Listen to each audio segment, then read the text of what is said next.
ਜ਼ਬਰਦਸਤ ਹੈ ਮਾਹੌਲ ਹੀ ਵੇਖੋ ਜੀ। ਚੀਜ਼ਾਂ ਦੇ ਉੱਤੇ ਟੈਗ ਲੱਗੇ ਨੇ 4 ਰਿਆਲ। ਹਰ ਚੀਜ਼ ਦੇ ਉੱਤੇ ਰੇਟ ਲੱਗੇ ਨੇ। ਛਲੀਆਂ ਵੀ ਨੇ। ਛਲੀ ਦਾ ਕੀ ਰੇਟ ਹੈ? 4 ਰਿਆਲ ਹੈ। 6 ਛਲੀਆਂ 4 ਰਿਆਲ। ਗਾਜਰਾਂ ਲਾਦ ਇਹ ਕਿੰਨੇ ਜੀ? 5 ਰਿਆਲ। ਠੀਕ ਹੈ। ਭਿੰਡੀਆਂ ਕਿੰਨੀਆਂ ਦੀ? 6 ਰਿਆਲ। ठीक है। ਇਹ ਫਲੀਆਂ 4 ਰਿਆਲ।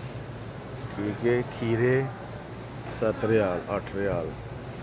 ठीक है। हर चीज़ उत्ते रेट लगे ने। इंदी दुकान जबरदस्त। टमाटर वड्डी फिली 10 रियाल। माड़ू 9 रियाल। वेखो जी इंदी दुकान होनी क्या माशाल्लाह सिस्टम है। वेखो 7 रियाल है 8 रियाल। रब दी शान है ना। शिमला मिर्चां red and yellow red chilli 5 रियाल। वेखो जी यही दो ही लैनियां ज़्यादा नहीं कि असीं ज़्यादा नहीं खाते। रोज़े ने रोज़े पता ना शकरकंदी वेखो जी क्या बात है। 3 रियाल भाई इन्हां पता ही नहीं। वो कश्मीर वाले जिहड़े ना वो इंज ही ने बस रुखे ने। इत्थे ड्राई फ्रूट ने साफ अबू सुरा। जूस वाले माल्टे होंदे ने। वेखो यार जबरदस्त किस्म की इंदी दुकान बनानी है पाकिस्तान जाके जो मर्जी होए।